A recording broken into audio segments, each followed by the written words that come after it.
Hey guys, welcome to another episode of Keeping Up with the Taylorians. My name is Jasper and I'll be your moderator for today.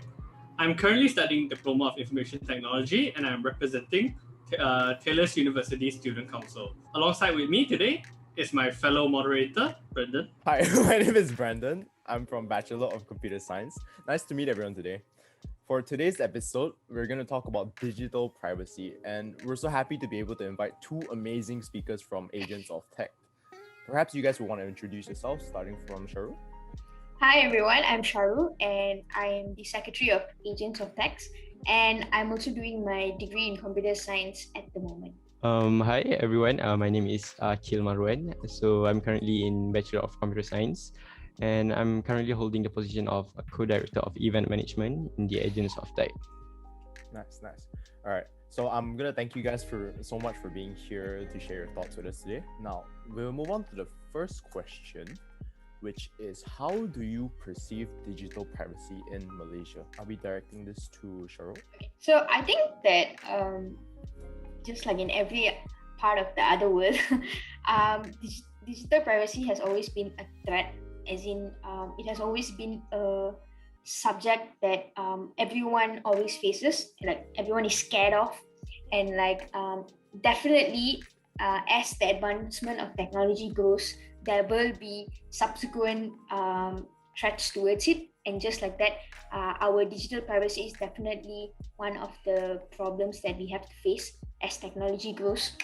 And in Malaysia just itself, I don't think that we take it pretty seriously. Like, let's just not go so far. I think myself itself, I don't do much to protect my digital privacy. And in Malaysia, there has been like several data breaches, even from big companies, big telecommunication companies and stuff like that. So I do think that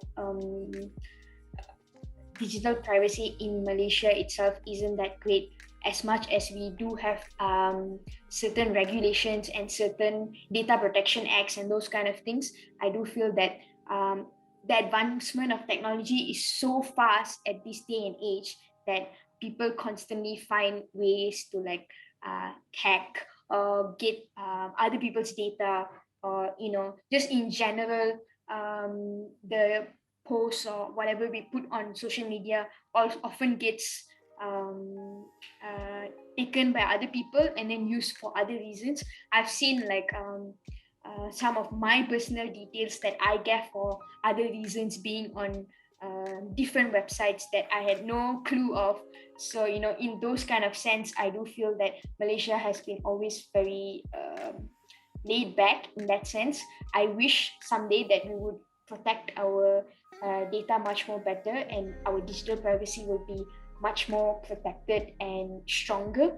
But for now, I do feel that it is a threat in Malaysia. So yeah, that's what I think. Yeah, and it's such a scary thing, isn't it? Like, yeah, you suddenly see your data on like websites like LeakPass, or was it? Yeah. Actually, do you know there's one thing on Google where Google does personalized advertisements for you? Yeah. So there's actually a setting inside Google where you can see what assumptions they've made about you through your search history. Yeah, and like and not only Google, I think like many search engines or even like social media platforms, they do all these toggled ads where whatever we see is what we see, and whatever we look up is what we get in like ads and all. So I think often what we get questioned is, are people looking at us and what we are looking, and are we being watched online? Those are the questions that we often listen to. So yeah. And then there are like some settings in which they will record your voice as it's just sitting there. It's just recording your voice and then giving it to Google. Yeah. It's scary, man. Yeah, exactly. Some examples from Google, from the information they've collected about me, where I've opened up on my computer right now. So they assume that I'm around 35 to 44 years old. That I come from a high income household. I am married, and I am a house owner. So I have my own house. I wish that was true. I really wish that was. Which part? The married part or the own house? The income part. and the own house. Yeah. Okay, let's pass it on to Aqil. I think for me, how do I perceive digital privacy in Malaysia? Talking from the act perspective, I think Malaysia has been quite strict with digital privacy in these recent years, in these 5 to 6 years, I guess. So Malaysia has imposed the Personal Data Protection Act 2010, which is called as PDPA, which came into force on the 15th of November 2013, which basically sets out a comprehensive framework for the protection of personal data of a user, basically. So this PDPA was seen as a key enabler to strengthen consumer confidence in using electronic devices and all. So, and also like business transactions, given the rising number of cases of credit card fraud, identity theft, like you probably can get a man making a fake IC out of you. You can probably change your address and all, but still using your same face. Yeah, that's it. And also, well, I think before the PDPA was already imposed in Malaysia, Malaysia hasn't like really organized it carefully with what they are actually dealing with digital privacy in Malaysia. So basically, back then, the data protection obligations were spread out among certain secrecy and also some obligations. They are actually doing like obligations with companies. So like if you keep my data, so you keep it within your company, something like that. They actually don't have the specific details on how they are going to deal with this digital privacy. And yeah, I think this PDPA was really helpful in also preventing like what I've said before, like the fake IC things, and also credit card fraud, and I think a lot more than just that we haven't discovered yet. Yeah. Actually, speaking of that, did you know about 2 or 3 days ago that Malaysia Airlines had a severe data breach where they basically reviewed the data, spending 9 years worth of data from enriched customers. So public service announcement would be, if your family member or you have a Malaysia Airlines enriched membership, you should change your password now. Oh God, I didn't know that. Especially if the password is the same password as everything you use it for. Yeah. Oh, that's so scary. Yeah, actually, my dad has an enriched card, so I never knew that. Yeah. According to Malaysia's PDPA law, if they have a data breach, Malaysia is not obliged to tell their customers. So they do not have to tell their customers if they have a data breach. So this comes to a lot of news articles where we tend to see social media posting about, telecom companies are selling telecommunication data in the black market. They found it online for 1,000 ringgit or 100 ringgit. So that shows the amount of personal data protection and how it lacks the part of insider threats or informing their customers when the breach happens. But speaking of data, we'll move on to the next question would be, as you know, in Malaysia, we use MySejahtera as a contact tracing app to contain and track infected individuals in this COVID-19 pandemic. However, because it's a contact tracing app, it collects your personal data. Recently, there has been concerns over what they do with the data, how they protect the data. So what are your opinions on this? Yeah, I think MySejahtera has of course been a really impactful application for us in Malaysia into tracing out COVID statistics and also the COVID nearby our location, nearby our house. But recently I found out that I've been doing like quite multiple reading, and I found out that the Putrajaya, the government, may undertake an independent review of its MySejahtera mobile app following the allegations they found out that there has been a personal data breach. I think it is somewhere around November 2020. So there's basically a suspicion of the government's pledge to protect people's privacy would cause problem in ensuring the effectiveness of tracking the virus. But out of what I found out, the data that I found out throughout my reading, it is actually quite useful, this 𝐻𝐻 app. Whether we found it useful or not, but I think it is really useful because it has effectively tracking of the virus, which has so far infected over 50,000 people and claimed more than 320 lives just from the uses of 𝐻𝐻 app itself. So yeah, despite these repeated words of the governments, the debate over 𝐻𝐻 apps about the data privacy has continued online and also bringing strong reactions on social media everywhere we see. And I think all in all, we could see that the primary concerns in the apps is always has to be the ability to access a user's locations and also the contact tracing activities, and in addition to having access to storage and phone contacts. So these are the two main things that we should take note of, which is 𝐻𝐻 literally have the direct access to our phone storage and also our phone contacts lah. So we have to be like really aware of these two things lah. Follow up, do you know the PDPA law? A lot of people are concerned over it as the law only affects protecting personal data in respect to commercial transaction. However, the law does not apply to federal or state government entities. Yeah. So this is a fear of abuse from federal or state governments, which could cause a large concern, which has been brought up a few times in Parliament. Yeah. So for that, do you have anything to say, Brandon? Yeah, I was thinking, alright, let's say that 𝐻𝐻 does collect all our information. What if someone were to breach it and hack? Or there's another scenario where, let's say, because I've been learning in data science currently, that they can actually thin down the number of people you interact with over the last few duration, like X duration, and they can see whoever you're interacting just because they go to the same place and they have to sign in that same one, the same restaurant, for example. And then so they can actually track who you're interacting with every day or every time you go out and meet someone. And so what do you guys think of that they can analyze your data like so in detail to that point? I mean, definitely, like because everywhere we go now, we gotta like scan, so like every movement of our life is being technically tracked, like it's all recorded somewhere.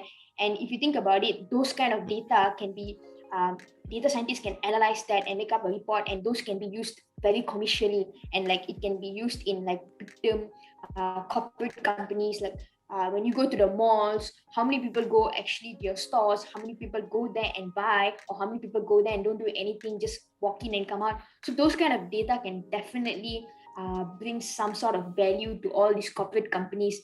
But like at this point, my opinion, at this point, 𝐻𝐻 has definitely been a very, very good app, in the sense that instead of going physically to the shop, taking your pen and using that pen that has been used by so many people in the shop, using it and like writing it down and then getting like hygiene issues and all those kind of things, instead of that, I'm glad that the government has come up with this app where you can go and scan, and then all your details is like, and the 𝐻𝐻 app is pretty good in the sense that its speed is really, really good. You just have to put in your data, like your name and whatever, one time, and then when you scan the QR code, within seconds, everything is already there. You don't have to go and type it all out. So in that sense, the app itself is a very effective app, especially in this pandemic where hygiene issues is very important.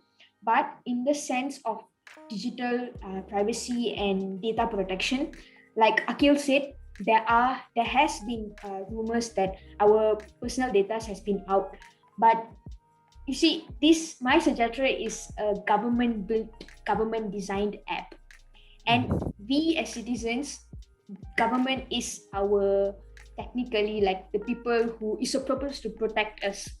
So if they themselves are selling our data, then technically we have no sort of protection. other than protecting ourselves by ourselves, as in like doing other things like VPN or whatever it is. So if like the whole rumor about our digital data being spread is true, if at all, which I also found out that �my is backed up by MCMC, the communication corridor or something like that, the Ministry of Science and Technology, and also the Malaysian National Security, if I'm not mistaken. So �my is backed up and protected by all these three big government bodies. So if even after all of that, our personal data is still being breached, then you can already know what's the condition of our digital privacy in Malaysia. So that's my opinion lah. But all in all, I think �my is a great app. But if let's say the rumor is true, then we're dead, man. The amount of things that is going out about our personal data and like how much of money you can make out of it. So yeah, that's what I think about the whole. Basically there's like a pros and cons lah, like you were saying before. Like maybe like for the business side, you can track of like how many people coming into your stall and your whatever business you are doing, and also but at the same time you're exposing the users or the customers exact location at the exact time. So that's really something that we should take a biggest consideration. Yeah, and like when you go into �my privacy policy, you can see that our data can only be seen and used by authorized bodies, which I suppose are like the government people who wants to track down all those people who could be in danger in COVID or whatever it is. So if let's say someone else other than this authority body does have access to our data, then that can be a whole different story. That can like cause a whole different personal information. 𝐻𝐼 not only has our personal information of what we do day to day, but it also has our personal information in the sense of where we live, our identification number, our phone number, all those kind of things, whether or not we took our vaccine at this scenario, all those kind of personal information. So if at all 𝐻𝐼 is giving out all this information, then it is pretty scary to be living under this whole thing. To add on to what you said, other than having the ledger is not only a hygienic issue, but if you watch the social media for a few times, some harassment case had popped out where the employees of the restaurant or location called a female's number, that she wrote her phone number inside the book, and harassed her through WhatsApp and through call. I've been seeing that quite a lot on Twitter, of course. I've heard many of that as well. I mean, some people they can't help but abuse the conveniences which were given to them. So actually later on I have another very interesting question for you, since you seem to be worried for 𝐻𝐼's build up. Okay, but speaking of data protection, actually I have another question for you. Did you know that Malaysia was ranked 5th worst country for data protection laws? How do you feel about Malaysia's current laws for digital privacy? 5th worst. I definitely did not.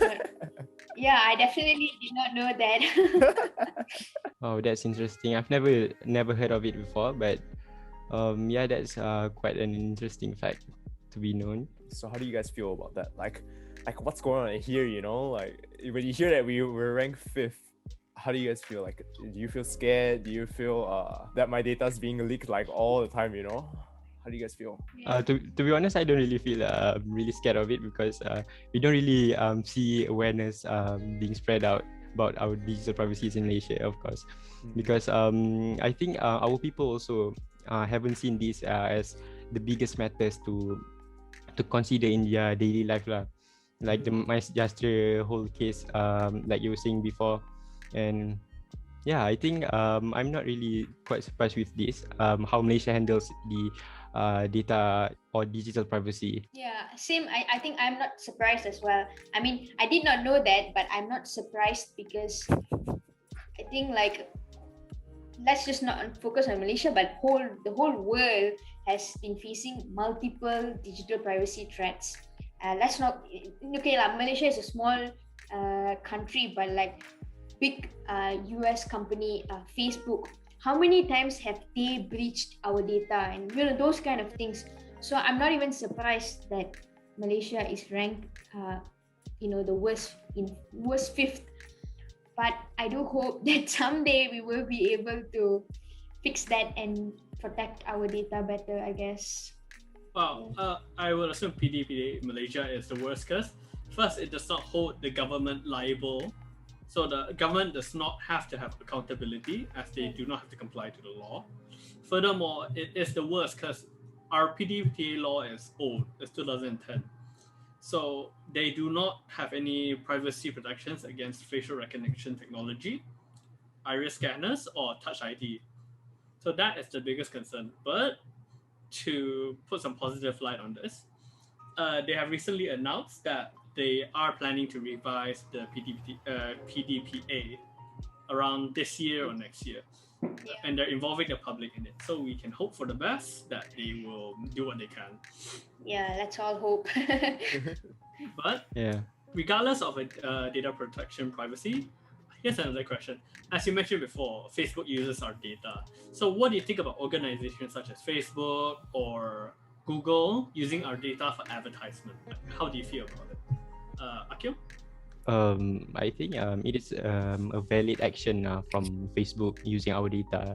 There's of course like for I was saying, there's always a pros and cons in this like digital marketing and also this advertisement going on Facebook. And I think the simplest explanation to this is that Facebook uses our data to make money. Of course, it is a whole business, but they don't sell our data actually. But it does sell our access. It does sell access to you, or more specifically, the access to your newsfeed. The uses that data to show you specific ads that it think like you're likely to like, or probably you will go through that website. And yeah, I think Facebook also based on what I read, Facebook have been making quite a lot of money. You guys might be surprised if I said the number, which is 40 billion last year just by this Facebook advertisement game. Yeah, but there's also one interview between Mr. Lujan, which is the US representative for New Mexico. I don't know if you guys have heard about it before or not, but it has gone viral, I think, together with Mark Zuckerberg, like an interview in the social media report or something, which has seen that Mark Zuckerberg is a bit startled to answer the questions, but all he could conclude is that we collect people's data for security purposes. That's all he's was saying before. Yeah. Well, yeah, I think given the company's recent privacy issues like this like Google, like Facebook, and they've basically gained like 87 million Facebook's users without their permission. So yeah, we thought like it might be helpful to take a closer look at how Facebook uses your data to make to consume or to double up their money and business lah. I'll say a phrase and tell me if you guys agree with it. Because Facebook is a free service and we know nothing in the world comes free. So we are the product of Facebook. We are not the customers, we are the product that they sell. Because we are using their service for free. Yep. So in exchange for the use of the social media platforms, they sell our data. So that's how we're paying it. There was a research that has done, if you did not sell our data on Facebook, how much would a Facebook service be worth? So Facebook service would be worth about 20 USD if you were to buy access to Facebook instead of them taking your data. So here comes the question. Would you rather spend 20 USD, which is around 80 ringgit, or would you rather let them sell your data for 3 ringgit? I think I don't think Facebook is worth $80 to pay and like use it. Yeah, but I mean, personally, I'm pretty broke, so I would pick the latter. Yeah, of course, people will be picking free stuff instead of paying $18 just to use an app, right? Yeah.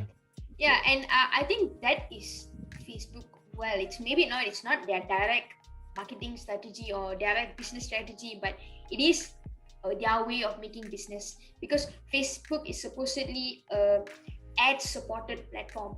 So that means, like Jasper said, it's free. So because it's free, the way they generate income is by all these ads.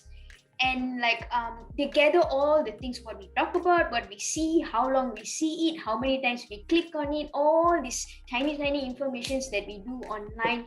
And then they cater our ads just how we look at things or what we look at.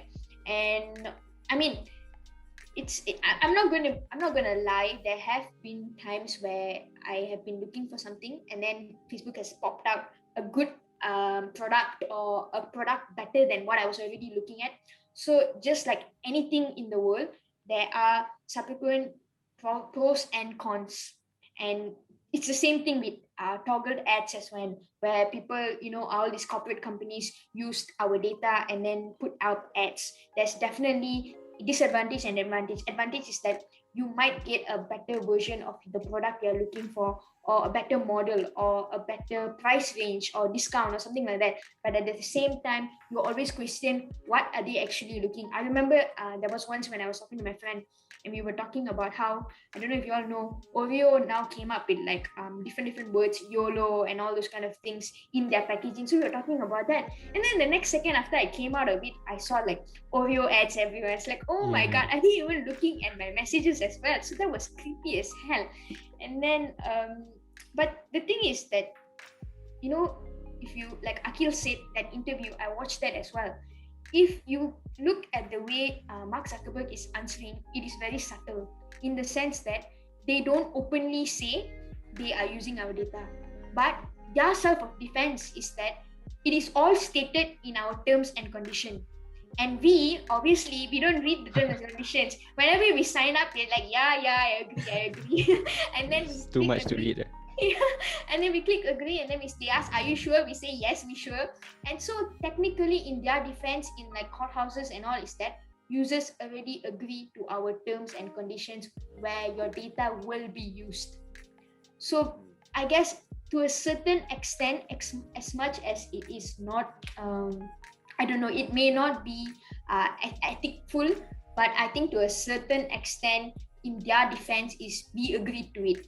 So since you agreed, we are going to use it. So I guess in that sense, we do take these kind of things for granted. But if the terms and conditions is so long, nobody's going to read it, obviously. But yeah. And for that, let me ask a follow-up question. Because you said it's related to Facebook, and this is quite a popular topic for the past few months. Yep. What do you think about WhatsApp's new privacy policy? Do you agree with it? After everything you've said, do you agree with what they're gonna do with WhatsApp?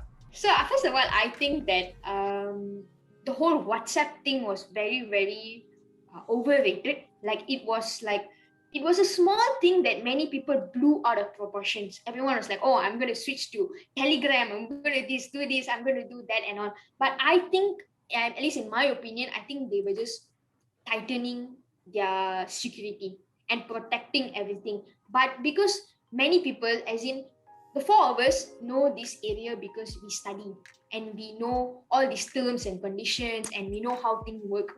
But normal humans, as in like everyday humans, they don't know all how these things works. And like, how all these chain messages and WhatsApp and all those things, one person sends it and everyone believes it. Just like that, I feel like the whole WhatsApp protection thing it blew out of proportion. And in my personal opinion, I think it was fine. It wasn't really a big deal. And till today, I'm still using WhatsApp. I didn't go and like change it to Telegram or whatever like that. So I do think that it was something good that WhatsApp did, but because it was blown out of proportion so much that everyone just like reacted very badly towards it. Yeah, that's what I think. Aqil? Well, I think it also has to be with the business, like you were saying before. Like what if Facebook isn't with their advertisement? They will worth like $20, right? I think this is something resembles with also with WhatsApp. Because they haven't, I don't think they have like properly list up their own profit, like how many total profit revenue they have been doing throughout the whole past 10 years. And I could see these like stricter rules that they've been making, which leads to actually a business that I don't specifically know how they are going to tackle this, but it is a business game lah, all I can say. And yeah, because of that also people are switching to Signal. I don't know if you guys have heard of Signal, right? Yeah, the blue one, the blue logo. Yeah, I think just by these new legalities and rules provided by WhatsApp, they are probably at loss lah by now. Yeah, I think that's all from me. So now that we discussed that, I'm gonna ask the next question. It's kind of a thinking question. Would you rather return to the past or accept a future with no privacy? Like, because in the future, like Sharu said earlier, like as we progress, we're gonna lose more and more of our privacy. So would you rather go to the past where it's like there's no technology, but we have complete privacy, or we have somewhat a complete privacy of our lives, or have nothing at all? Okay, so in my opinion, I'm not gonna lie, I have definitely thought of days where things was much more easier. There was less technology, life was easy, we were all happy-go-lucky. And then now there's social media, there's like a certain standards to keep up with, there's society looking at us, there's social media looking at us, and all those kind of things. But at the same time, I'm a believer where everything in this world has got its pros and cons. And social media is definitely something, not maybe social media, any sort of online platform, it's definitely something where you have an option of putting what onto it. So at the end of the day, it's what you decide to put into online. So I personally think I would not want to go backwards. I want to go forward. And I think that corporate companies, governments, personal use, or whatever it is, it's our responsibility to use the online platform much more better, in a much responsible way. I think that instead of going backwards, move forward, but do other things, regulations or protection acts, or even personal ways of protecting your data. You do those kind of things to make sure that we are constantly moving forward towards the advancement of technology. Yes, definitely there's going to be cases where hackers and data breach and personal information being leaked, corporate companies leaking or selling personal information, those kind of things. But I guess those are kind of things that you can never run away from, but you can always do something to make sure that it's controlled. So in my personal opinion, I have used, like I mentioned just now, I have used tailored ads for my own use, in the sense that I was looking for something and then I got a better pricing or better discount and all. So in that kind of sense, I would definitely want to see where these kind of personal ads, or how artificial intelligence on the internet can ease our life. Because definitely the whole point of technology and in fact, like artificial intelligence and everything, is supposed to make our life better. But the only problem is that the advancement is going so fast that we don't know how to control it. We don't know how to protect it. That is the problem that we're facing now. So I personally feel that let it go, let it advance, but at the same time, there must be certain authorities that is going to be keeping it controlled. So yeah, I think that we shouldn't look backwards. We should look forward, but see how to keep it in control. That's my opinion. Yeah, just imagine you are currently in this whole pandemic thing, COVID thing, PKP lah and all, right? And then you don't have social media. In terms of the social aspects, how do you going to communicate with each other? So maybe like families overboard and whatnot. Yeah, I think that's one of the biggest pros that we could benefit in social media itself. Actually, I have a very interesting thought, in my opinion. Like, what if it gets to a point where all of our data is sold so widely that no one even bats an eye anymore? Like how if anything is done again and again, it becomes a new norm. Yep. So I'm thinking, what if all of our data is sold again and again until we don't even care anymore? Yeah, I think that is where it's going towards. If it isn't controlled, that is where it's going to go. But at the same time, there is some sort of digital privacy awareness going around. Like there are like news, social media platform awareness, like this kind of podcast awareness and those kind of things, So people are beginning to rethink what they post and how they post it, and securing what they post and all those kind of things. But at the same time, I'm afraid that it will become a new norm. And even like us, right? I don't know about you all, but even like me, sometimes I'll be like, yeah, I'm not committing a crime. I'm not doing anything illegal. Never mind, I just take whatever I have. Yeah. Like, I don't have anything so important on like my laptop or whatever. Everything, I try to keep my social presence as private as possible because of this whole thing. So at some point I'm like, you know what, I don't care, I just take whatever you want. So can you imagine how many people is going through that and thinking of it in that sense? But this is the thing lah, I feel like our data is our rights, and it's like something that is owned by us. And if a third company is taking it and selling it and making a business out of it, then it's a whole different ethical question lah. You shouldn't be doing that. It's like against certain moral values and stuff like that. But if you look at me as a person, as a man, normal human mankind, I'll be like, you know what, just take it lah. Yeah. I mean, for me, I don't mind them thinking I'm 35 to 24. I have a big house. I'm a large employer. I have a big household income. I'm married, but I don't have kids. If they sold that data, right, to your future employer, maybe you could get a better job. Oh god, yeah.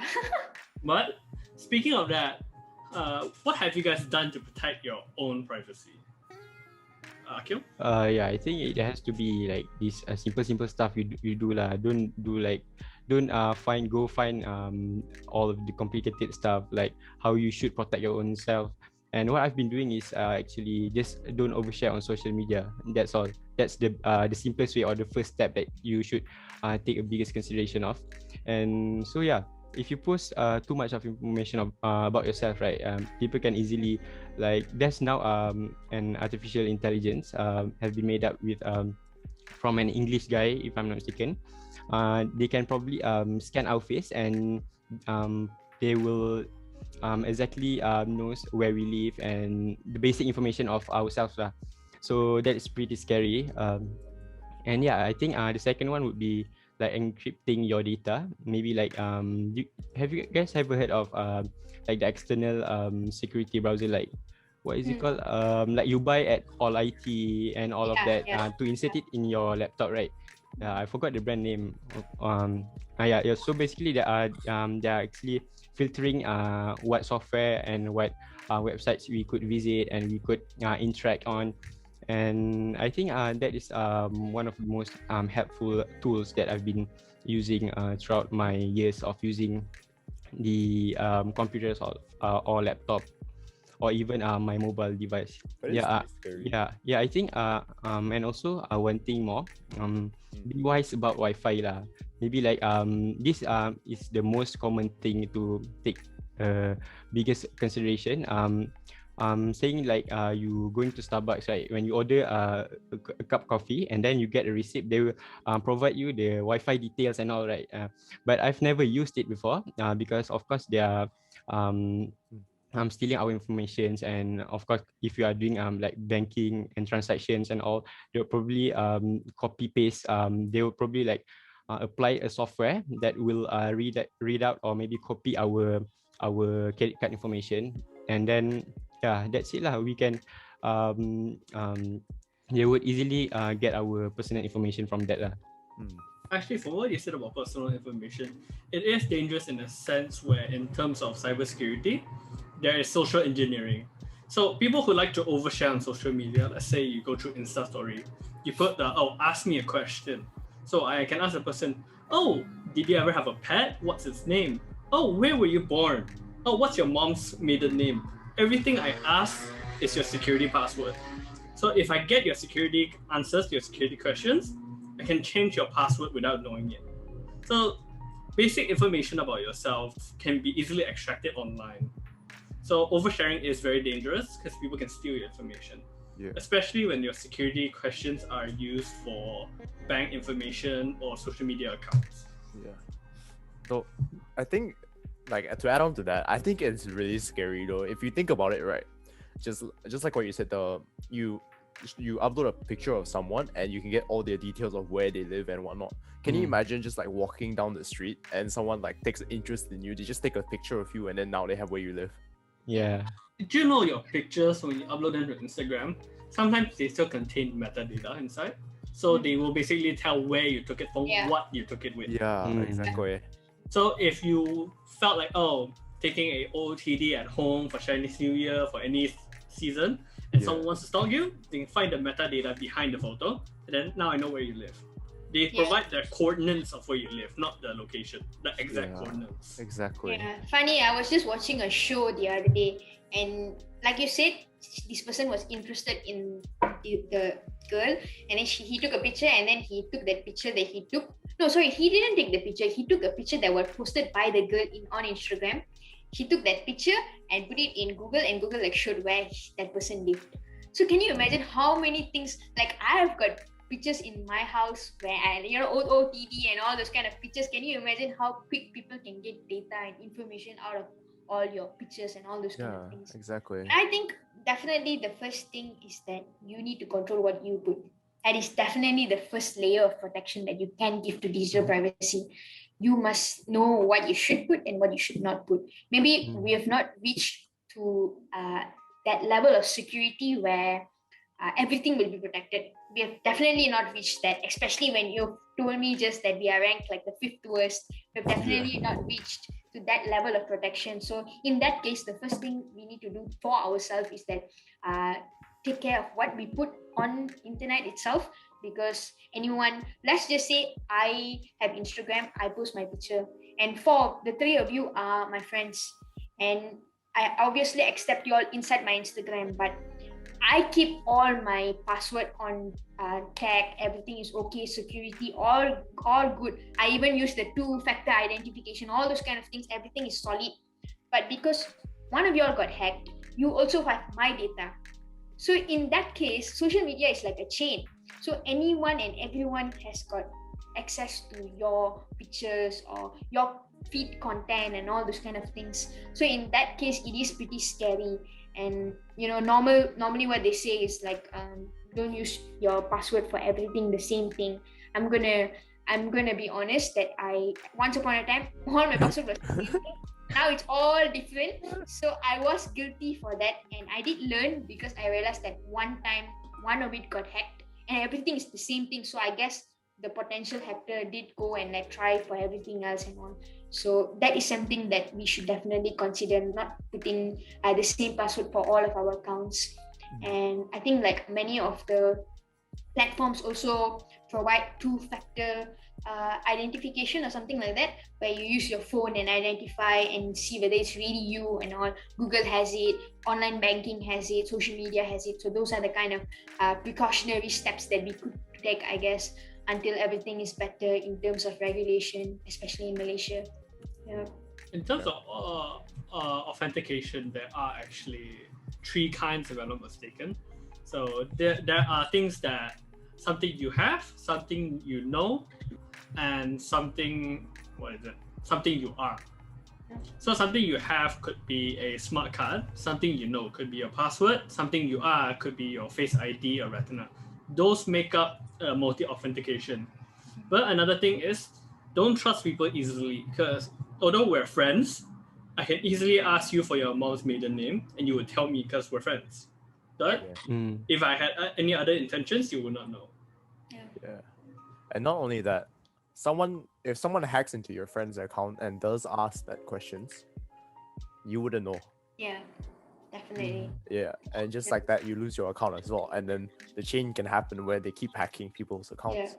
I'll ask the final question here. What are your predictions for the future of our digital privacy? I think that it's a bit hard to predict, because we don't know what can happen at one, like when even this pandemic is so sudden, Yeah. So that's the same way, like technology is going extremely fast, and like soon we are going to get like 5G and maybe 8G or whatever. It's going to be so fast. I remember listening to someone saying that if internet speed is that fast, we might not be able to capture hackers' threats, because it is so fast that they do it so fast and they can't capture it and they can't stop it. So in those kind of questions, how is our digital privacy going to be? I think that it's going to be very hard to assume. So as long as our government, the worldwide authorization, all those kind of authority people, as long as they work together and make sure that we are secured and protected in terms of digital privacy, then we will be fine. But if the development of technology constantly increases and nothing of that sorts of things happens, then definitely it's going to be a big pile of mess lah. That's what I think. How about you, Aqil? Yeah, I think this seeing from a good side, I think encryption will become the new normal lah, I think. But it also based on the individual's knowledge on how we should differentiate about what is phishing and all these digital privacy things. So basically, like the HTTPS protocol, we could differentiate like from what we are widely known that HTTP is not secure and HTTPS is secure, right?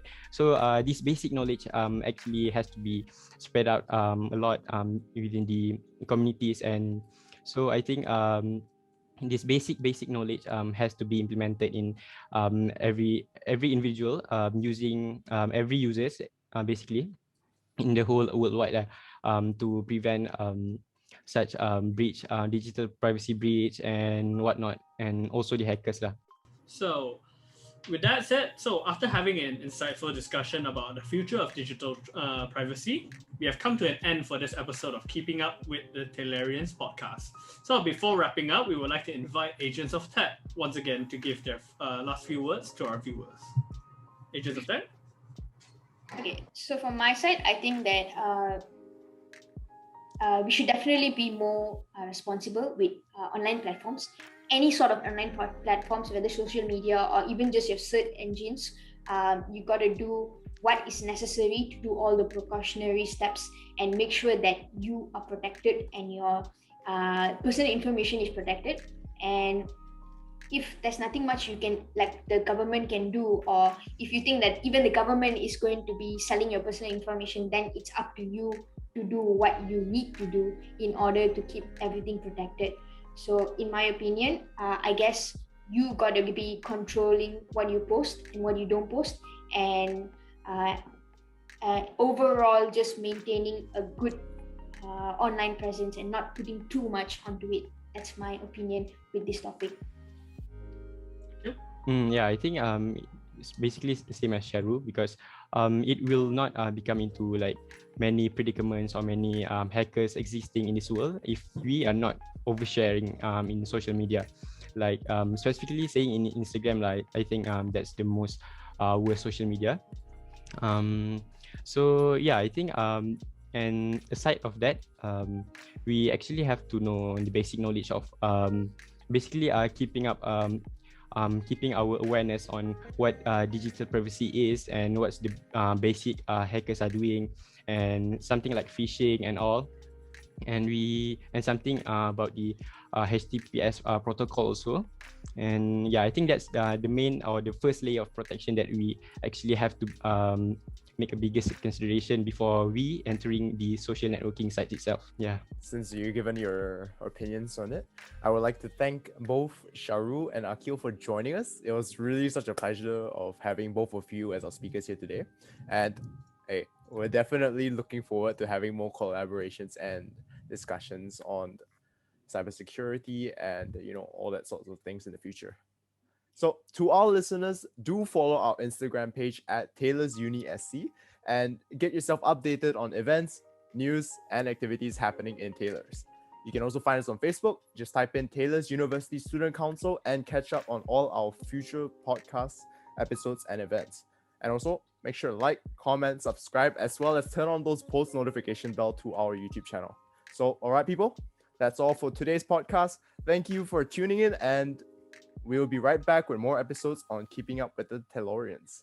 Stay safe, stay hydrated, and goodbye. Bye. Thank Bye. you.